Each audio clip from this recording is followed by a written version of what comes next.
Hello student, in this we will study about interconversion of states of matter. Interconversion means बदलना, खुद दूसरे state में convert होना. Basically state कितने type के होते हैं? स्टेट जो होता है 3 टाइप का होता है. One is the solid state and the another one is liquid state and the last one is the gaseous state. तो ये तीनों स्टेट आपस में एक दूसरे में कन्वर्ट हो सकते हैं. हम सॉलिड को किस में चेंज कर सकते हैं? लिक्विड में. लिक्विड को किस में किया जा सकता है? गैसेस में. ऑन इंक्रीजिंग टेम्परेचर और गैसेस को लिक्विड में, लिक्विड को सॉलिड में ऑन डिक्रीजिंग टेम्परेचर. ठीक है, तो इसको हम कर सकते हैं. इसी प्रोसेस को कहा जाता है interconversion of states of matter. Definition देख सकते हैं. The phenomenon of change of matter from one state to another state and back to original state is known as interconversion of matter. और इसी को क्या कहा जाता है? Interconversion of matter. और ये प्रोसेस होता है, 2 इफेक्ट शो करते हैं. 2 इफेक्ट चेंज की वजह से हमको दिखेगा. एक होता है change of temperature and another one is change of pressure.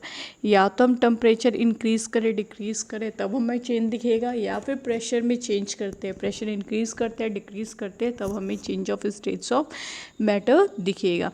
यहाँ पे 1 बाय हमको स्टडी करना है. सबसे पहले हम पढ़ेंगे effect of change of temperature. Temperature के चेंज करने पे क्या इफेक्ट पड़ता है.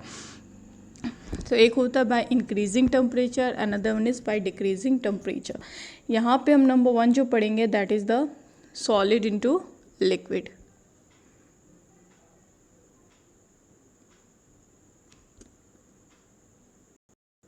Solid into liquid can be change by increasing temperature. यानी हम क्या करते हैं, टेम्परेचर को बढ़ाएंगे तो सॉलिड किस में चेंज हो जाएगा? लिक्विड में चेंज हो जाएगा. इसका बेस्ट एग्जांपल हमने क्या देखा है कि आइस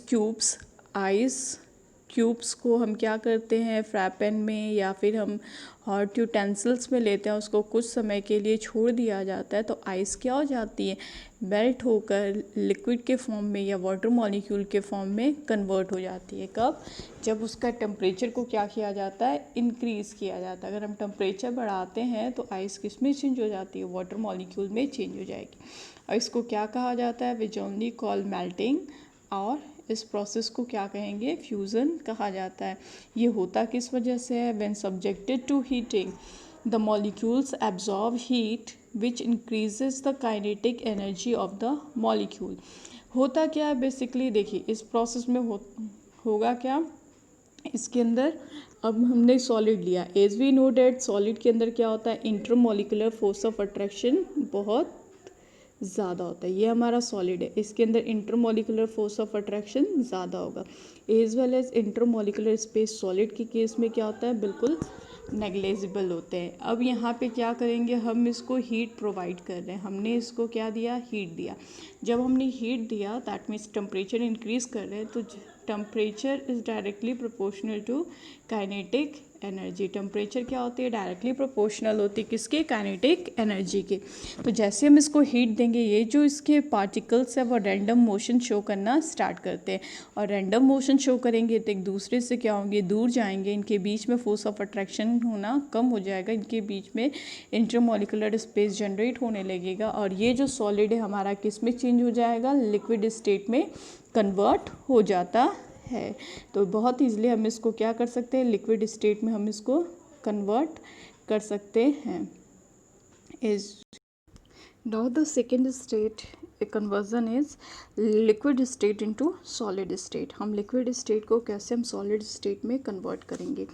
तो थ्रू हमने लिक्विड स्टेट लिया, सच एज हमने वाटर लिया, वाटर मॉलिक्यूल, और हमें क्या बनाना है, आइस में इसको कन्वर्ट करना है.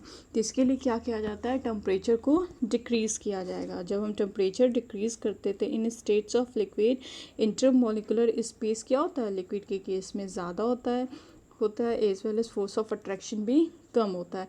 और जब इसको क्या किया जाएगा, हम इसका टेम्परेचर इंक्रीज़ करेंगे तो इसकी काइनेटिक एनर्जी क्या होगी, कम हो गया. जब काइनेटिक एनर्जी कम होती है तो मॉलिक्यूल्स आपस में अट्रैक्टेड होंगे, मॉलिक्यूल्स सब एक दूसरे से अट्रैक्टेड हो जाते हैं. इंटरमॉलिकुलर स्पेस क्या हो जाता है, बिल्कुल ख़त्म हो जाएगा. फोर्स ऑफ अट्रैक्शन क्या हो जाता है, बढ़ जाता है. और ये जो हमारा लिक्विड होता है वो किस में चेंज हो जाता है, सॉलिड स्टेट में कन्वर्ट हो जाता है. When the subjected to cooling, heat is extracted and kinetic energy decrease. Heat क्या होती है, ले जाती है, हीट क्या होगी, निकलती है, और काइनेटिक एनर्जी क्या हो जाती है, डिक्रीज हो जाती है, as a result which decrease. और टेम्परेचर क्या हो जाता है, कम हो जाता है। जब टेम्परेचर कम हो जाएगा, काइनेटिक एनर्जी कम हो जाएगी, तो इनका रैंडम पार्टिकल्स का रैंडम मोशन भी कम हो जाएगा, और इस वजह से इंटरमोलिकुलर फोर्स ऑफ अट्रैक्शन भी बढ़ जाता है। इंटरमोलिकुलर फोर्स ऑफ अट्रैक्शन जो लिक्विड स्टेट में ज़्यादा है, वो धीरे धीरे कंडेंस होना स्टार्ट हो जाते हैं। इंटरमोलिकुलर फोर्स ऑफ अट्रैक्शन ज़्यादा होने लगेगा, और जो स्पेस होती है इंटरमोलिकुलर स्पेस, वो नेग्लिजिबल होना स्टार्ट हो जाती है। और इस प्रोसेस के थ्रू लिक्विड किस में चेंज हो जाता है, हमारा सॉलिड स्टेट में कन्वर्ट हो जाता है। इस प्रोसेस को क्या कहा जाता है, वी कॉल्ड इट फ्रीजिंग, और इसको हम क्या कहते हैं, सॉलिडिफिकेशन कहा जाता है। सॉलिडिफिकेशन में सॉलिड का फॉर्मेशन होना, इसको हम सॉलिडिफिकेशन या फिर फ्रीजिंग कहा जाएगा। Now the next process is liquid into gases. अब जो नेक्स्ट पढ़ेंगे वो कौन सा हमारा है, लिक्विड इनटू गैसेस। लिक्विड को किस में चेंज किया जा रहा है, गैसेस स्टेट में कन्वर्ट किया जा रहा है। ठीक है, तो अब ये प्रोसेस क्या होता है कि बेसिकली जब हीट किया जाता है तो हम लिक्विड स्टेट को किस में चेंज करते हैं, गैसेस स्टेट में, और इस प्रोसेस को क्या कहा जाता है, vaporisation. This process is known as vaporisation.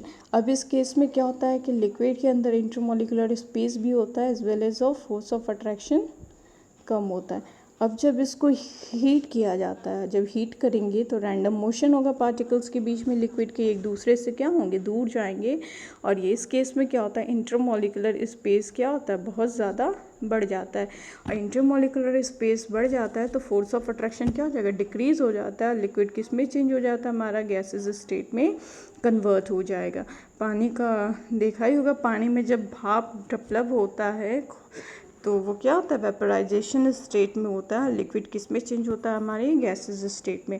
The temperature at which liquid start boiling at the atmospheric pressure is known as boiling point. वो टेम्परेचर जिस पे लिक्विड हमारा बॉयल होना स्टार्ट हो जाता है, उस टेम्परेचर को क्या कहा जाता है, we generally called it boiling point. इसको हम बॉइलिंग पॉइंट कहते हैं। वाटर का बॉइलिंग पॉइंट कितना होता है, 100 डिग्री सेल्सियस, और मेल्टिंग पॉइंट क्या होता है, 0 डिग्री सेल्सियस।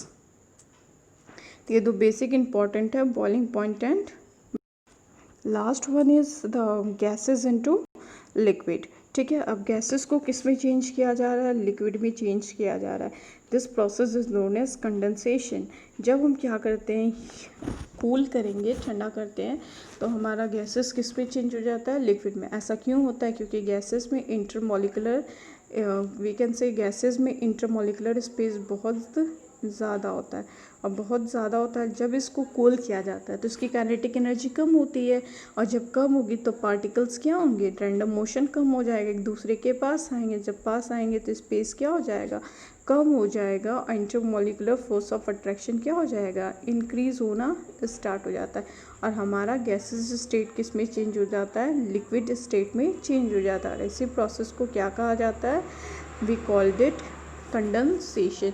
इसका एग्जाम्पल देखा होगा कि हमने कोई भी वेसल लिया, हमने कोई कंटेनर लिया या फिर कोई वेसल लिया, इसमें हमने लिया और इसमें हमने वाटर फिल कर दिया। जब हमने वाटर फिल किया और यहाँ से हम बर्नर से इसको हम क्या कर रहे हैं, बर्न कर रहे हैं, तो हम देखते क्या है कि पानी में जो वेपर्स बनना स्टार्ट हो जाते हैं। वेपर्स क्या होते हैं, इमर्स्ड आउट होते हैं, वेपर्स बनते हैं, और ये वेपर्स यहाँ से निकलता है। ठीक, तो ये तो प्रोसेस हो गया हमारा वेपराइजेशन, क्योंकि यहाँ लिक्विड किस में चेंज हो रहा है, गैसेस स्टेट में। उस पे से अब भाप जब बनने लगा है, इस पे हम क्या करेंगे कि हमने एक लिड लगा दी इसकी। ठीक है, ये हमारी लिड है। जब हम लिड लगा देते हैं, गैस ऑफ कर देंगे। इसके बाद जो हम लिड हटाते हैं, हमने ये लिड लिया, हमने ये लिड हटाया, तो हमने देखा क्या कि इसके अंदर छोटे छोटे वाटर्स के ड्रॉपलेट्स हम ईज़िली हम देख सकते हैं थ्रू एक्सपेरिमेंटल।